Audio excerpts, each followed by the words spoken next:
दंगल विधानसभा चुनाव 2022 पंजाब की 117 और उत्तर प्रदेश के तीसरे चरण के लिए 59 विधानसभा क्षेत्रों में सुबह 7 बजे से वोट डाले जा रहे हैं। मतदाताओं में काफी उत्साह देखा जा रहा है और जो मतदाता इस इलाके में वोटर हैं उनसे हम लगातार अपील कर रहे हैं कि आप अपने मतदान केंद्र पर जाइए, संबंधित पहचान पत्र के साथ जाइए और अपने मताधिकार का प्रयोग कीजिए और अपनी पसंद का जो भी आपकी पसंद का उम्मीदवार है उसको वोट आप कीजिए, लेकिन मतदान जरूर कीजिए। यह अपील लगातार की जा रही है। हमारे पैनलिस्ट जो हैं वो भी आप लोगों से अपील कर रहे हैं कि आज का दिन आपके लिए महापर्व का दिन है और अपने मताधिकार का प्रयोग जरूर कीजिए।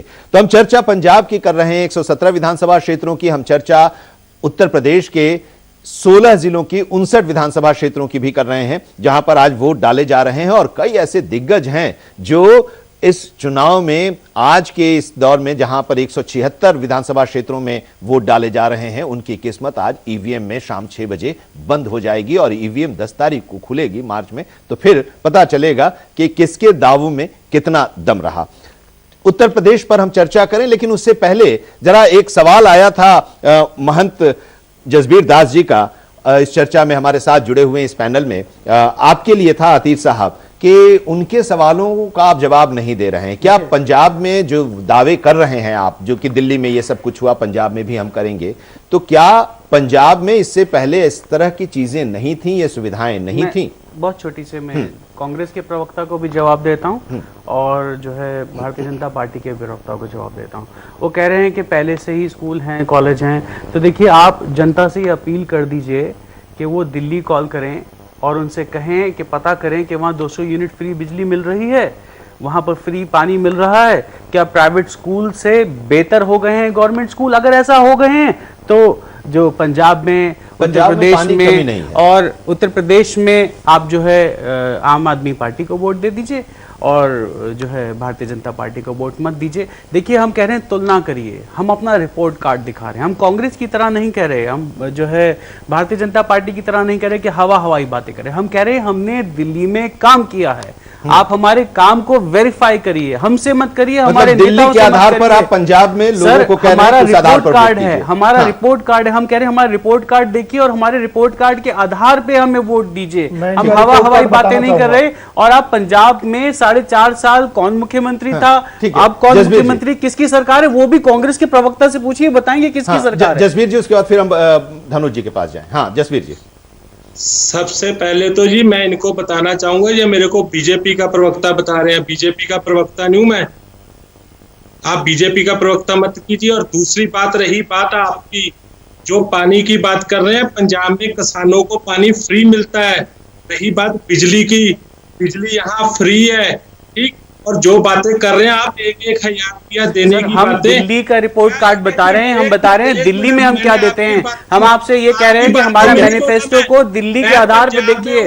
हम दिल्ली में अगर सच बोल रहे हैं तो पंजाब में हमारी बात मानिए। हम आपसे ये कह रहे हैं। आप बोलिए, आप बोलिए। धनुष जी जरा पंजाब में इस तरह की जो चर्चा चल रही है, भैया एक मिनट जी। हाँ अपनी बात पूरी करिए। आपसे ये बताना चाहूंगा, आपसे पूछना भी चाहूंगा। आप कह रहे हैं 1-1 हजार रुपया हम देंगे। 1-1 हजार रुपया कहाँ से दोगे? हमारी जेब से निकाल के दोगे? अपने पास से तो दोगे नहीं। क्या आपके अरविंद केजरीवाल जी इतने अमीर है भी सबको 1-1 हजार रुपया दे देंगे?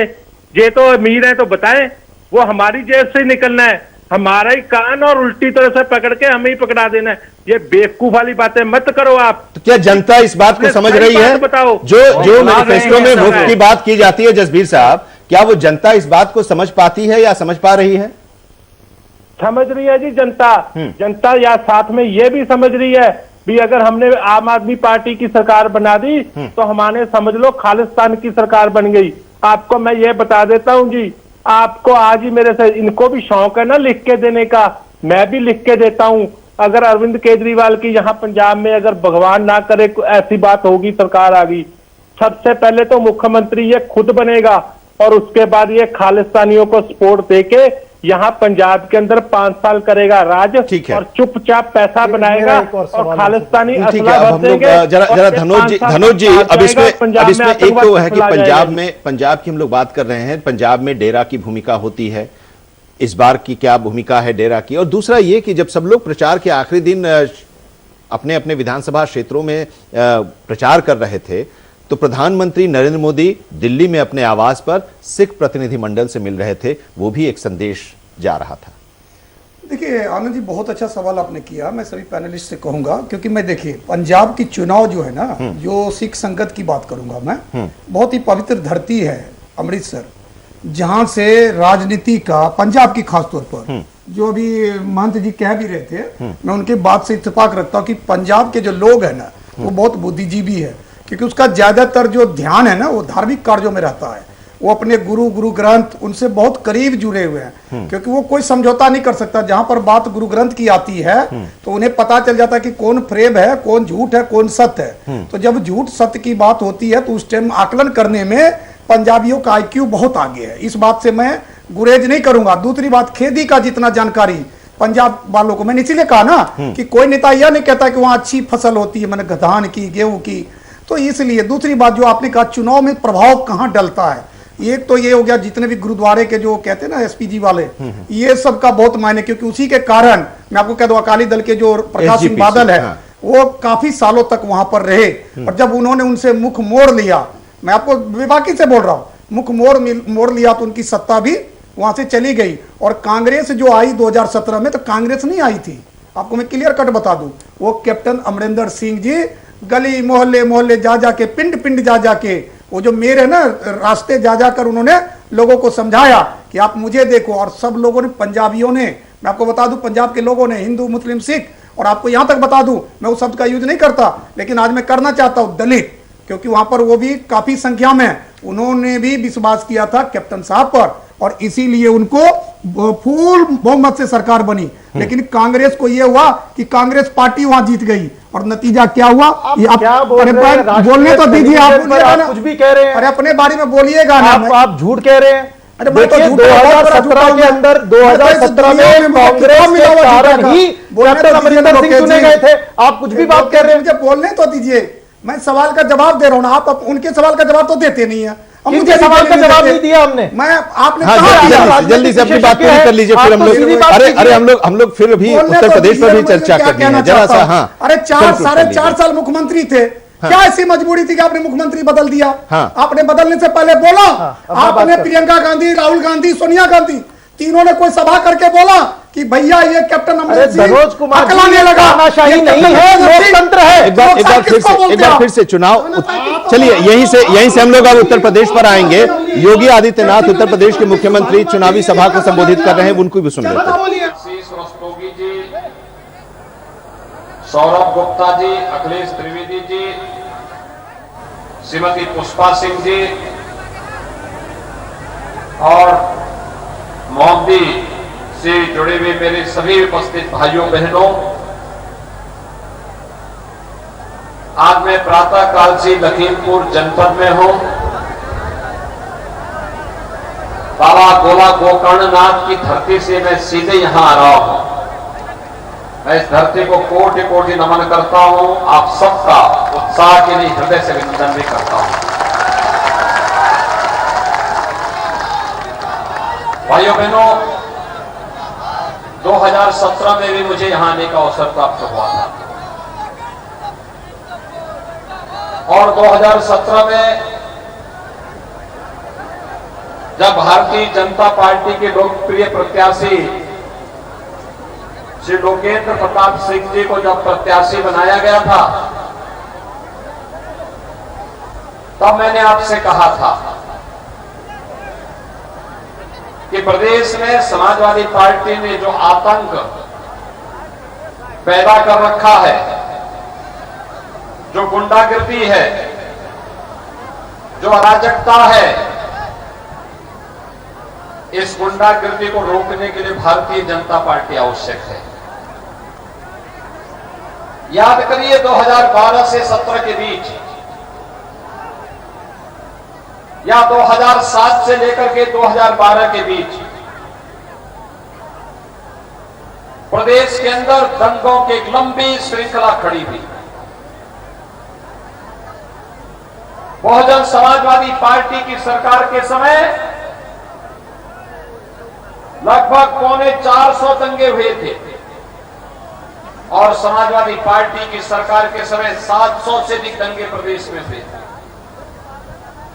महीनों महीनों कर्फ्यू, सैकड़ों लोग मारे गए, व्यापारिक प्रतिष्ठान तबाह हुए, हिंदुओं के ऊपर झूठे मुकदमे दर्ज हुए।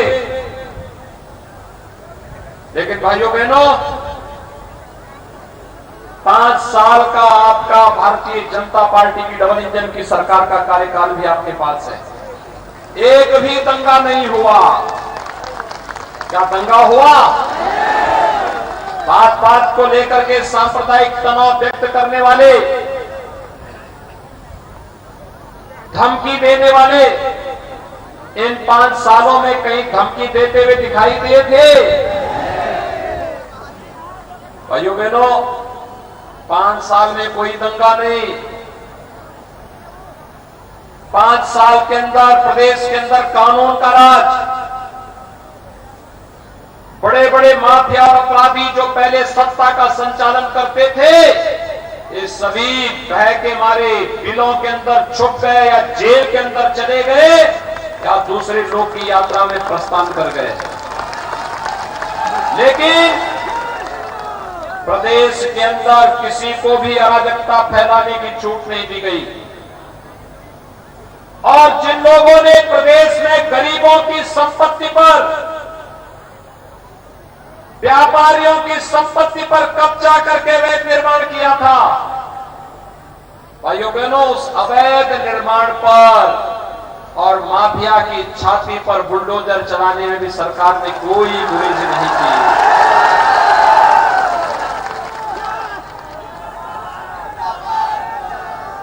ये जो समाजवादी पार्टी का प्रत्याशी आया है ना, इसका भी अवैध निर्माण लखनऊ में था,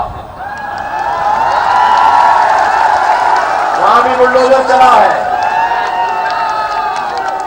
इन लोगों की जितनी अवैध कमाई है, उसी के लिए बुलडोजर 2 ही कार्य के लिए बना है, या तो आपके लिए सड़क निर्माण के लिए या माफिया को बुलडोजर से ठीक करने के लिए। और इसीलिए आज मैं एक बार फिर आया हूं आपसे कहने के लिए, जो ये सुरक्षा का वातावरण है, शांतिपूर्ण तरीके से पर्व और त्योहार मनाए जा रहे हैं, दीपावली हो या होली, कोई व्यवधान डालने का दुस्साहस कर पा रहा है क्या?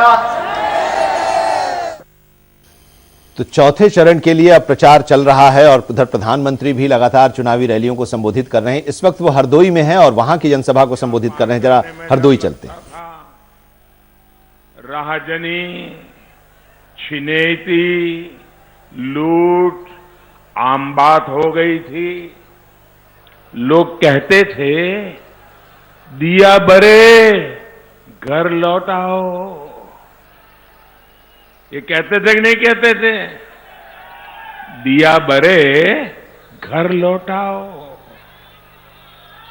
हरदोई वालों ने वो दिन देखे हैं, कैसे इन लोगों ने कट्टा और सट्टा,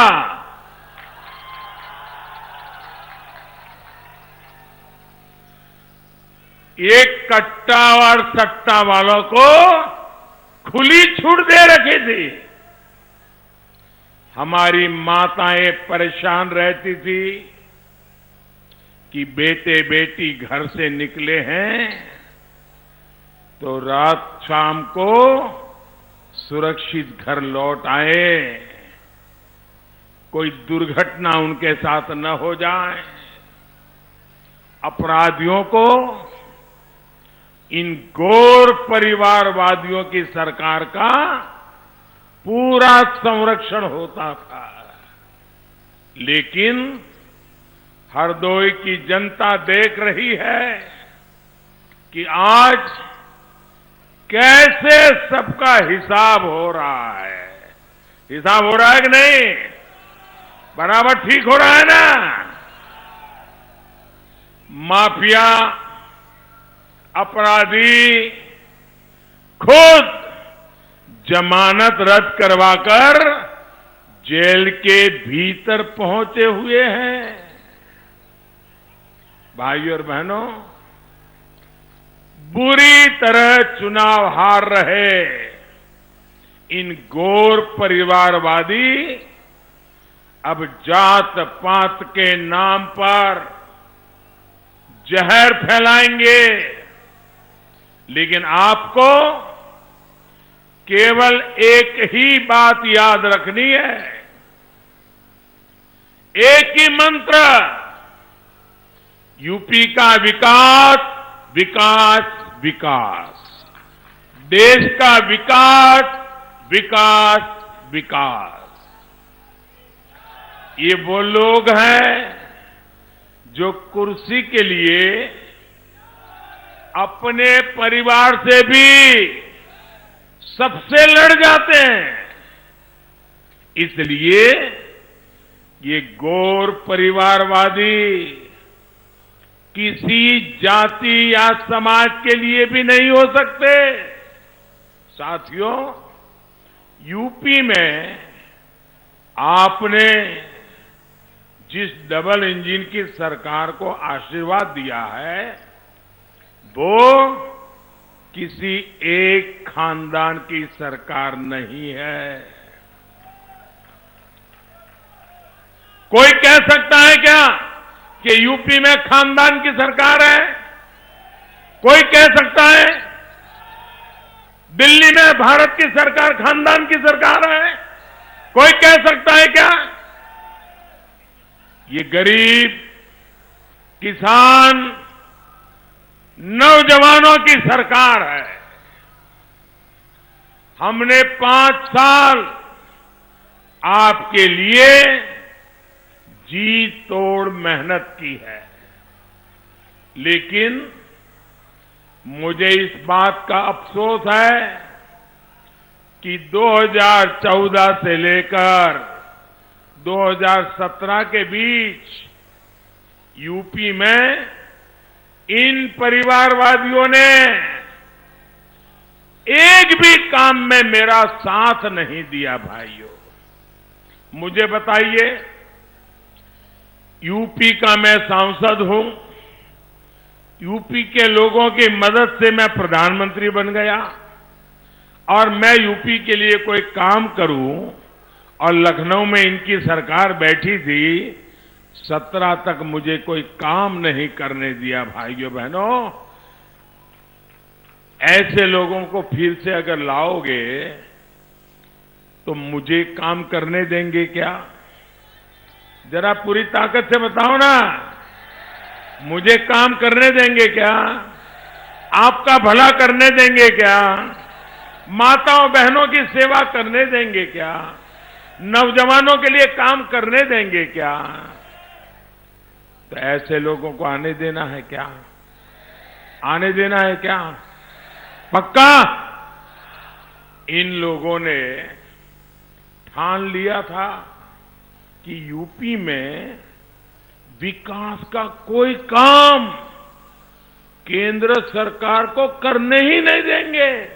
अरे इतने शर्माते थे, इतने शर्माते थे, शायद भीतर से इतने कांपते थे कि मैं यहां आता था, कार्यक्रम करता था, वो मेरे साथ मंच पे ले आते थे, एयरपोर्ट से ही भाग जाते थे। उनको डर लगता था कि कहीं कुछ पूछ लेंगे और मैं कुछ जवाब नहीं दे पाऊंगा तो क्या होगा। साथियों, यूपी में गरीब के लिए काम तब शुरू हुआ जब 2017 में आपने यहां डबल इंजन की सरकार बनाई। शांतिपूर्ण तरीके से कैसे मना रहा है? उनकी परेशानी तो ये है क्योंकि पहले होली आती थी, दीपावली आती थी, दुर्गा पूजा आती थी, कर्फ्यू लग जाता था, गुरु पर्व आता था, कर्फ्यू लग जाता था, नग्न तांडव करते थे, गुंडागर्दी करते थे, बेटियां स्कूल नहीं जा पाती थी। और अनुमान करिए जब समाजवादी पार्टी 2012 में आई थी, इस आतंकवादियों को फांसी की सजा दी है, 11 को आजीवन कारावास की सजा की है। उसमें से कुछ आतंकियों का संबंध उत्तर प्रदेश से भी है, और उत्तर प्रदेश में जिन आतंकियों का संबंध है उनमें से एक आतंकवादी का अब्बाजान तो समाजवादी पार्टी का प्रचारक भी है। शायद मुश्किल से आप उंगली से गिन सको, इतने घर भी नहीं बनाए थे। क्या एक गरीब का भला हुआ था? क्या हमने गरीब का भला किया कि नहीं किया? गरीब को पक्का घर मिला मतलब नई जिंदगी मिली कि ना मिली? इनके समय में शौचालय बने, गरीब के लिए शौचालय बने। कितने बने? 34,000। आंकड़ा याद रखोगे? आप आंकड़ा याद रखोगे? कितने शौचालय बने? 34,000। योगी जी के आने के बाद कितने शौचालय बने? उनके जमाने में 34,000, योगी जी के जमाने में 5 लाख। कहां 34,000 और कहां 5 लाख? ये पैसा कहां जाता था भाई? ये योगी जी के पैसे गरीब के घर तक पहुंचते थे, शौचालय बनता था, हिसाब लिया जाता था, और उनके जमाने में 34,000 बने। बाकी क्या हुआ ये तो आपको पोलिंग बूथ पे जाके बताना होगा। इसी तरह योगी जी की सरकार आई, तब हम पूरे प्रदेश में गरीब बहनों के लिए उज्ज्वला के गैस सिलेंडर दे पाए, गरीबों के मुफ्त इलाज के लिए आयुष्मान कार्ड की सुविधा दे पाए। योगी जी की सरकार ने अभियान चलाकर बिजली को हर घर, गरीब के घर तक बिजली पहुंचाया, नई बिजली कनेक्शन दिए, गांव गांव बिजली पहुंची है। लेकिन भाई और बहनों, जिन्होंने तब आपके घरों को अंधेरे में रखा, सिर्फ अपना घर रोशन किया, वो आज आपसे झूठे वायदे कर रहे हैं। आप याद करिए, इनके समय में आपके गांवों में दिन में कितने घंटे बिजली आती थी? याद करिए, हफ्ते में कितने घंटे बिजली आती थी?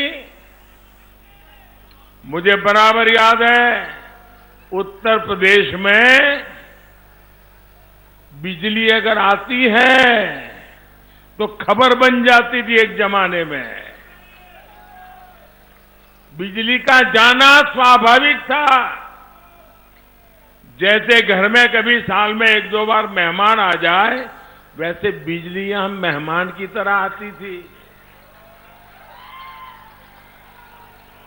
ये भी याद करिए कि एक बार अगर ट्रांसफार्मर जल गया, तो कितने महीने लग जाते थे और कितने कितने बाबुओं के पैर पकड़ने पड़ते थे, और पता नहीं कितनी कितनी दक्षिणा देनी पड़ती थी, कितना प्रसाद चढ़ाना पड़ता था, तब जाकर के एक ट्रांसफार्मर रिपेयर होता था। ये गौर परिवारवादी आपको बिजली नहीं, बिजली का झटका देने के लिए तैयार बैठे हैं।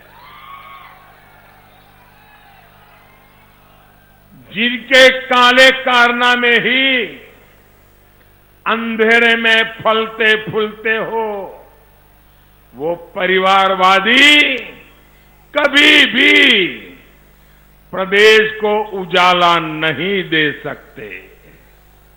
साथियों, माफियावादियों की सरकार में एक बड़ा गोरख धंधा जमीन पर अवैध कब्जों का भी चलता था।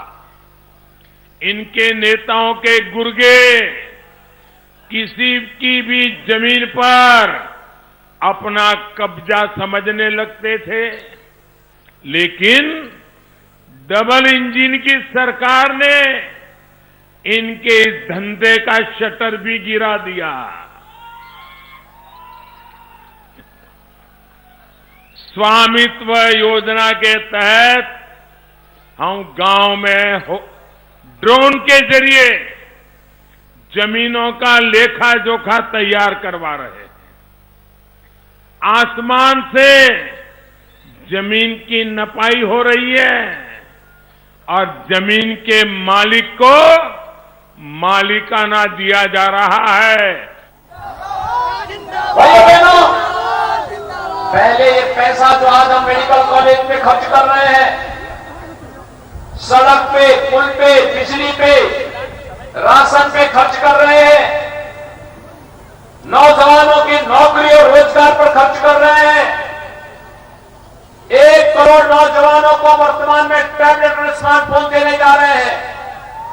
1 करोड़ नौजवानों को समाजवादी पार्टी ने शिकायत की है चुनाव आयोग से, लेकिन हम लोगों ने तय किया है कि समाजवादी पार्टी शिकायत करती रहे, हम वर्तमान में 1 करोड़ नौजवान को दे रहे हैं।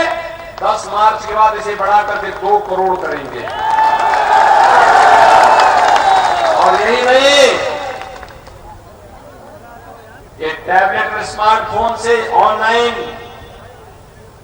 एजुकेशन भी होगी, कंपटीशन की प्रिपरेशन भी होगी और एग्जामिनेशन भी इससे आप आराम से कर लेंगे। लेकिन मां बाप पे खर्चा नहीं आने देंगे। इसका जो खर्चा आएगा वह भी सरकार वहन करेगी।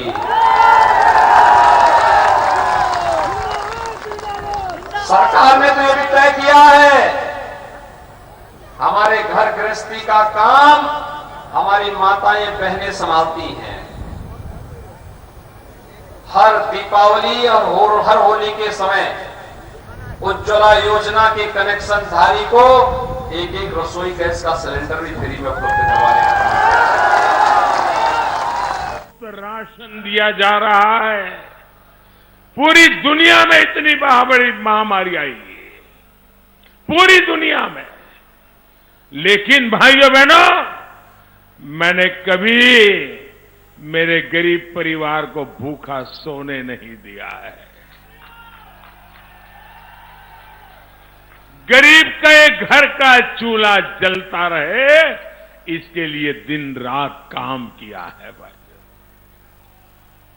भाइयों बहनों, ये बातें टीवी में आती हो या ना आती हो, अखबार में छपती हो या न छपती हो, लेकिन जब सच्चे मन से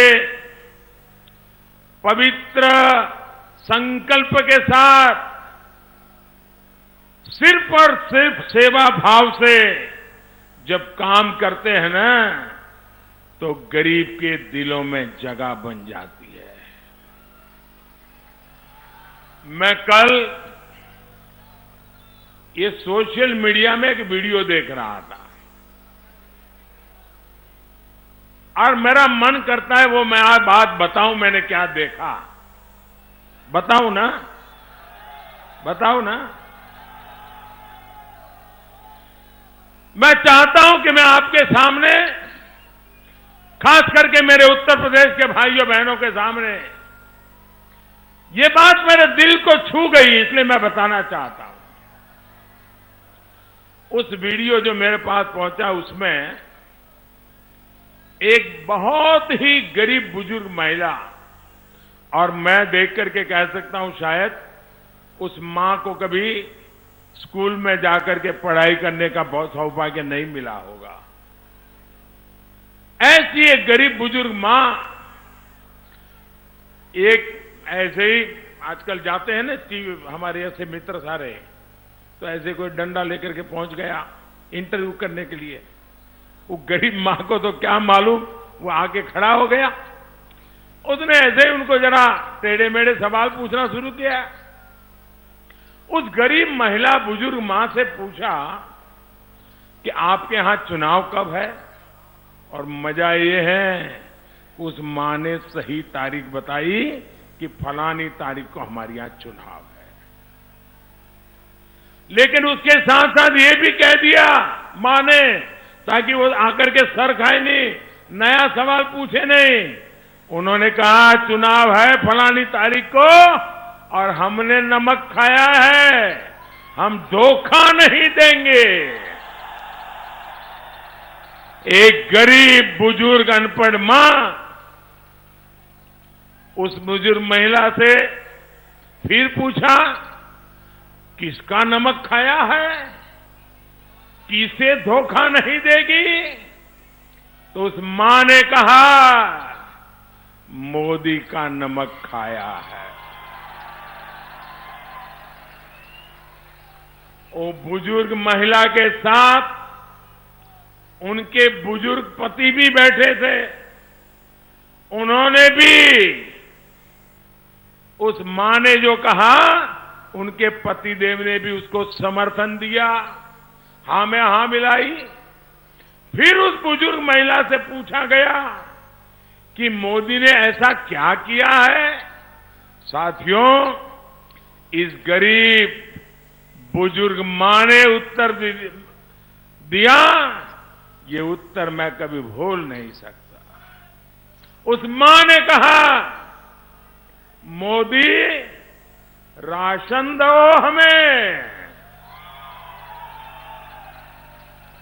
फिर दोबारा कहा मां ने मोदी राशन दो हमें।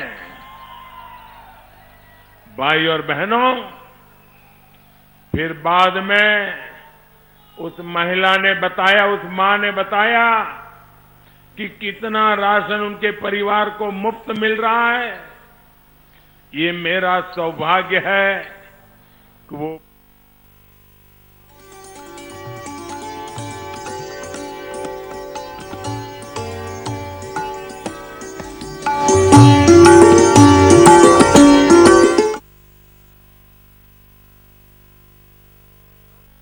मुझे काम करने का हौसला बढ़ेगा कि नहीं बढ़ेगा?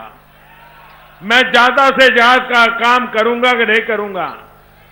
हर नागरिक के लिए करूंगा कि नहीं करूंगा? माताओं बहनों के लिए करूंगा कि नहीं करूंगा? नौजवान के लिए करूंगा कि नहीं करूंगा?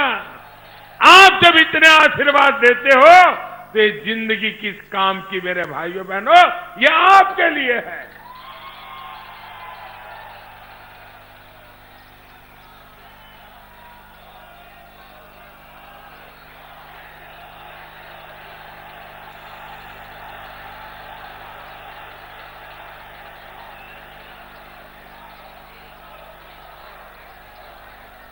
आपका ये आपका प्यार मेरे सर आंखों पर दोस्तों, आपका प्यार सर आंखों पर।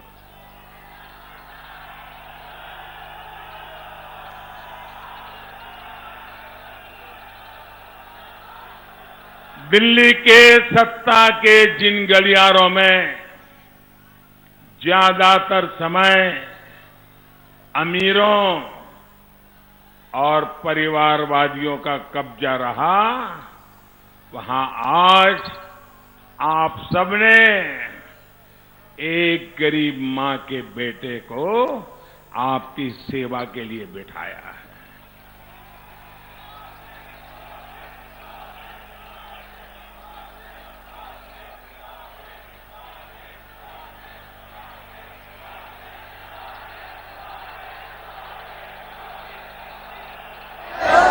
सभी लोग भारी बहुमत से लोकेंद्र प्रताप सिंह जी को विजयी बनाएंगे। दोनों हाथ ला करके मेरे साथ बोलो, भारत माता की, भारत माता की, भारत माता की।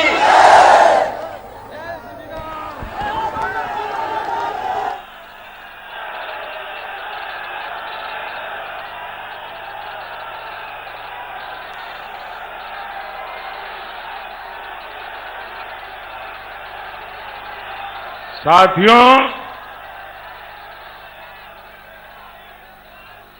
दिल्ली में बैठ करके आपके इस प्यार की ताकत को मैं भी नहीं समझ सकता।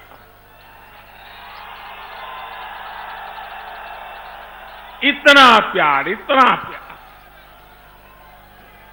शायद दोस्तों आज के युग में इतने टीवी मीडिया का जमाना हो, भांति भांति की बातें चलती हो, उसके बाद भी जनता जनार्दन जब इतना आशीर्वाद देती है तो भगवान के आशीर्वाद के बराबर होता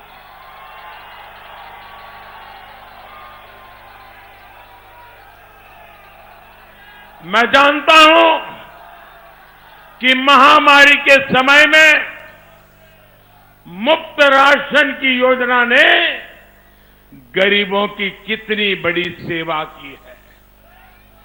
यूपी के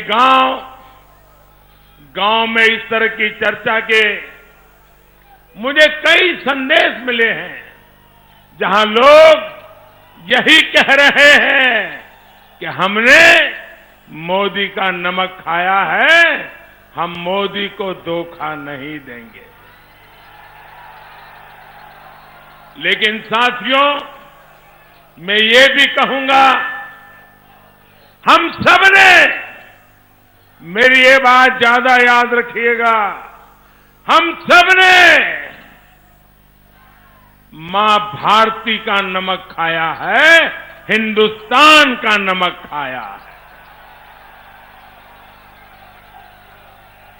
हम सबका परिश्रम हिंदुस्तान के लिए होना चाहिए, मां भारती के लिए होना चाहिए, हमारे देश के लिए होना चाहिए।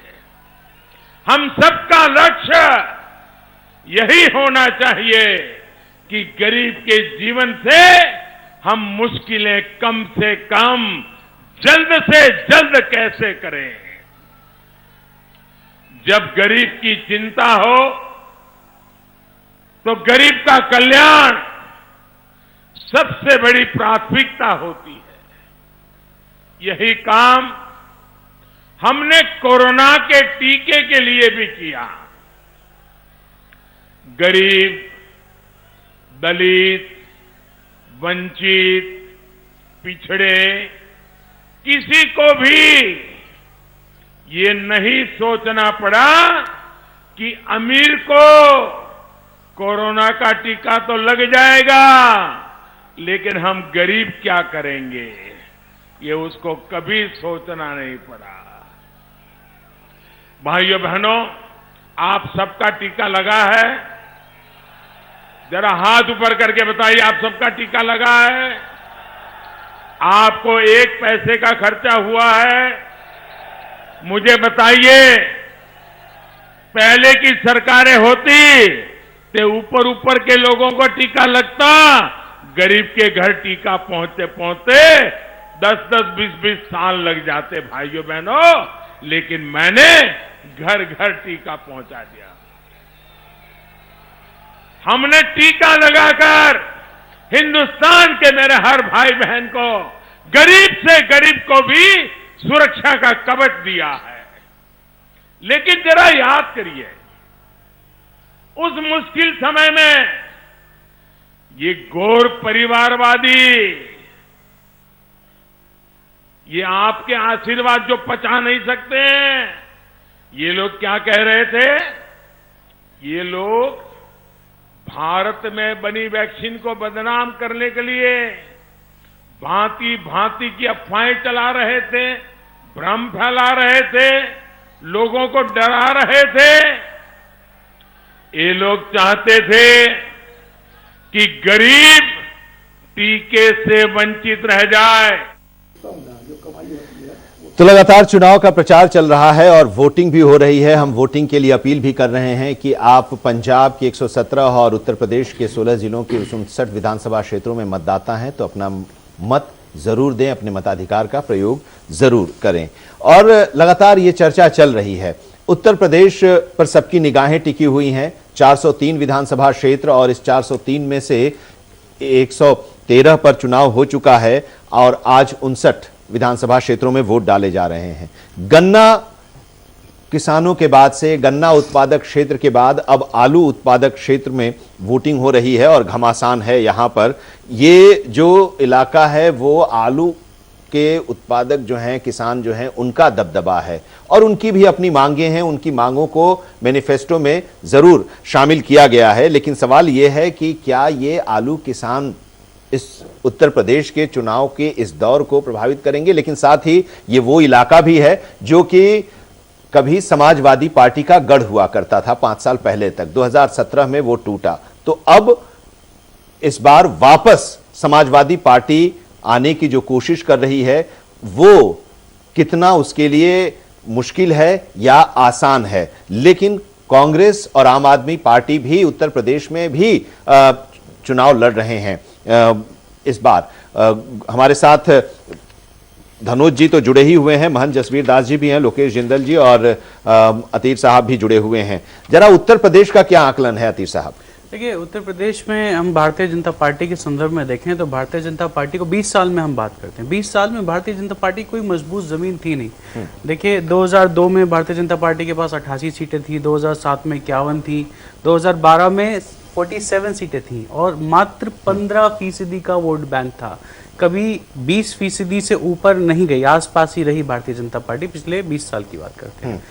14 में केंद्र में सरकार आई, केंद्र सरकार का प्रचार हुआ, अच्छे दिनों की बात करी गई। वही अच्छे दिनों का प्रचार लेके जनता को लगा कि शायद कुछ चमत्कार कर देगी भारतीय जनता पार्टी, तो एकदम प्रचंड बहुमत से आए सरकार में और 40% वोट मिला। देखिए, 15 और 40 में कितना बड़ा डिफरेंस है और कभी इनका ऐसा वोट बैंक वहां रहा नहीं।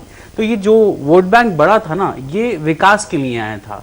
ये जो बहस आज मोदी जी कर रहे हैं या योगी जी कर रहे हैं, ये उस बहस के लिए नहीं था। वो चाहते थे स्कूल बने, अस्पताल बने, अच्छी सड़कें बने, अच्छा विकास हो, उत्तर प्रदेश को उत्तम प्रदेश बना दिया जाए। ऐसी कोई बात नहीं करी। डबल इंजन की सरकार जरूर है, डबल इंजन की सरकार ये नहीं बता रही उन्होंने क्या किया। डबल इंजन की सरकार ये बता रही है कि किस चीज पे वोट देना है, किस चीज पे वोट नहीं देना। ये अगर मोदी जी बताएं कि उन्होंने कितने केंद्रीय विद्यालय खोले तो देखिए कितना अच्छा लगेगा।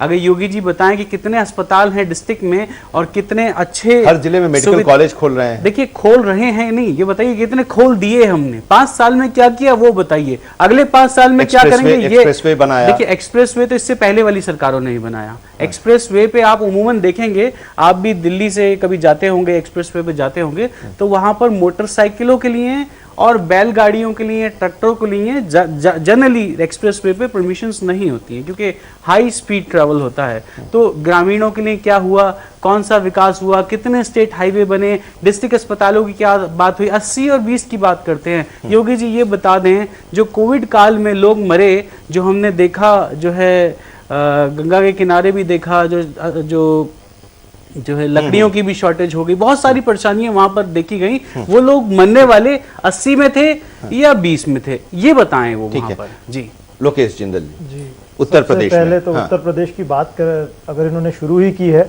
मैं इन्हें कुछ जवाब देना चाहूंगा। ये अपना दिल्ली मॉडल हर जगह लेकर आ जाते हैं। आप मेरे कुछ प्रश्नों का जवाब दीजिए। दिल्ली के चीफ सेक्रेटरी थे जिनको आपके मुख्यमंत्री ने अपने निवास स्थान पे मारा, जिसके कारण उनके ऊपर एक केस दर्ज है, पहली बात। दूसरी बात, दिल्ली के सभी जगहों पर ठेके खोले गए हैं जिसका विरोध दिल्ली का हर नागरिक कर रहा है। दिल्ली का हर नागरिक त्रस्त है क्योंकि लॉ एंड ऑर्डर जो है यहाँ पर बुरी तरह बिगड़ चुका है। तीसरी बात, दिल्ली के अंदर अगर आप विकास की बात करते हो, सबसे ज्यादा जो विकास है वो शीला दीक्षित लेकर आई थी, ना कि अरविंद केजरीवाल उत्तर प्रदेश में। और बात अभी हम उत्तर प्रदेश की बात करते हैं। ये अपने हर जगह स्कूल, कॉलेज और क्या कहते हैं अस्पताल लेकर आ जाते हैं। जी थोड़ा उत्तर प्रदेश को जानिए, कृषि प्रधान राज्य है। यहाँ पर बात होती है कृषि की, यहाँ बात होती है एमएसपी की, यहाँ पर बात होती है किस तरह से कृषि को बढ़ाया जाए। ये दिल्ली नहीं है कि केवल आपने जो है पढ़ाई और अस्पताल खोल दिए और जो पहले से ही विकास हो रखा है उसका झंडा आपने या फिर उसका जो पूरा क्रेडिट है अपने सिर पे ले लिया। आप ये बात को अच्छी तरह समझ लिया। बात है दूसरी बात, एक मिनट मैं अपनी बात पूरी कर दूं। अब बात आती है उत्तर प्रदेश में बाकी जो पार्टी है, भाजपा की मैं बात कर देता हूं। देखिए, भाजपा का 2017 में आना, उसका कारण था 2014 के बाद में जब केंद्र में भाजपा सरकार बनी थी तो 2016 में डीमोनेटाइजेशन लेकर आई थी भाजपा सरकार, और उसके तुरंत बाद प्रधानमंत्री गरीब कल्याण योजना, जिसके बाद इनकम डिक्लेरेशन स्कीम था, और उसके बाद उन्होंने कहा था कि कालाधन वापस लेकर आएंगे। अब हम उत्तर प्रदेश की बात करें तो बहुत सारा पलायन होता है, और पलायन जाके आप ऐसा मत सोचिए कि उत्तर प्रदेश की जनता को कुछ मालूमात नहीं है तो किस तरह से कालाधन अर्जित किया जाता है, वो आप कनेक्ट कर पाए। हाँ जी, एक तरह से उन्होंने एक ऐसा उन्हें मुंगेरी लाल के हसीन सपने दिखा दिए कि अब जो है अच्छे दिन आएंगे। लेकिन 2017 में इसी अच्छे दिन के तहत उनकी सरकार ने वादा किया कि हम 70 लाख जो रोजगार हैं वो हर साल देंगे। या एक बड़ा मुद्दा है, 70 लाख रोजगार एक बड़ा मुद्दा है, बहुत बड़ा मुद्दा हाँ। है। इन्होंने जितनी भी भर्तियां की सब फर्जी निकली। 7 लाख भर्ती का इनके पास ब्यौरा नहीं है। दूसरी बात, 2019 के बाद में जब ये फार्म लॉस की बात करते हैं, ना तो इन्होंने एमएसपी बढ़ाए, ना इन्होंने एमएसपी के भुगतान किए।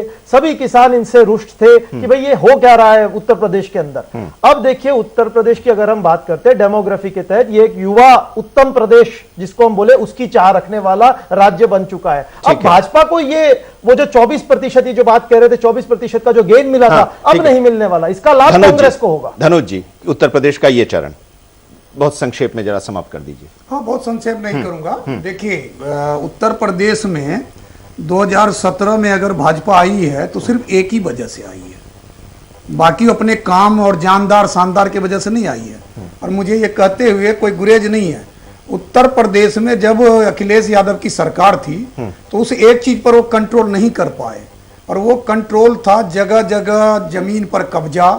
जो मासूम लड़की थी स्कूल कॉलेज जाती थी उनका बंद हो जाना, क्योंकि जो टीचिंग जो बोलते हैं ना इंग्लिश में कि लड़कियों को पिंच करना, लड़कियों को टॉर्चर करना, तो ये जो मुद्दा था उत्तर प्रदेश में, ये आग की तरह, जंगल की आग की तरह फैल गया, और इस मुद्दे को बीजेपी ने लपक लिया।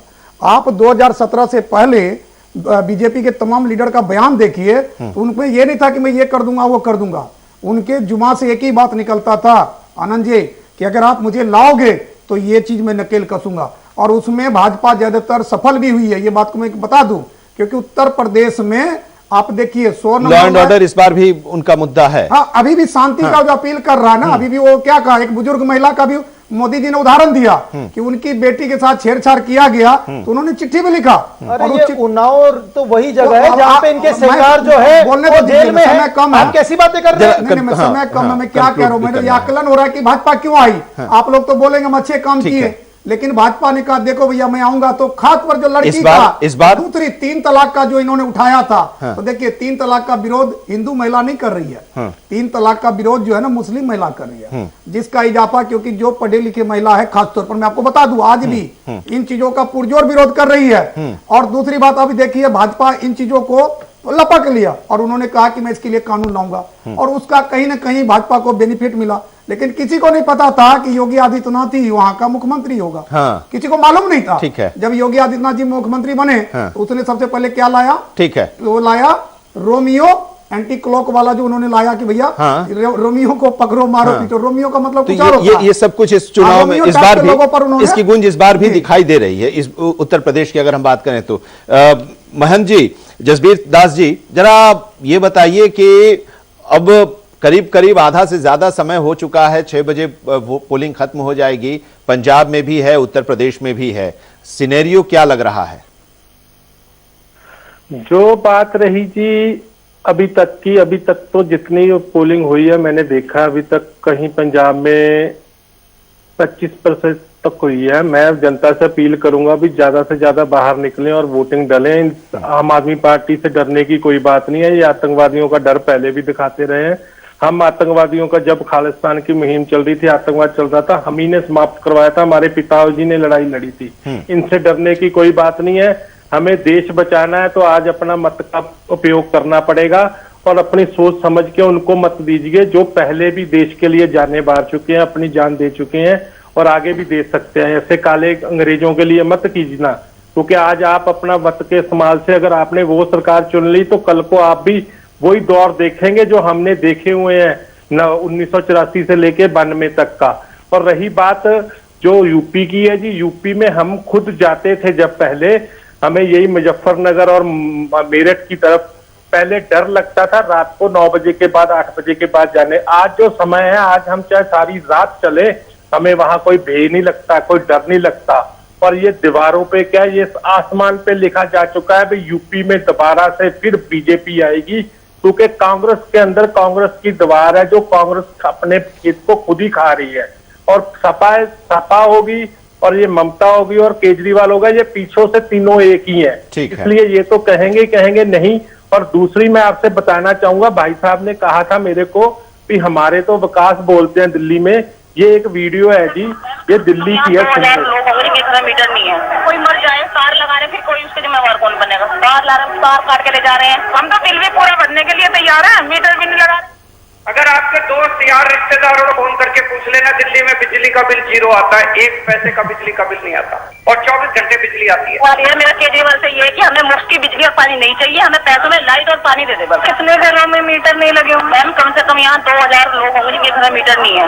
देख लिया जी, ये दिल्ली का है विकास इनका, जो कहते हैं जी हमने विकास करवाया है। और अगर इन्होंने विकास कराया होता है तो दिल्ली की जनता भी ना बोल रही होती। और ये मैं आपसे फिर इनसे पूछना चाहता हूँ, ये बातें छोड़ के दूसरी तरफ को ले जाने की ना करें।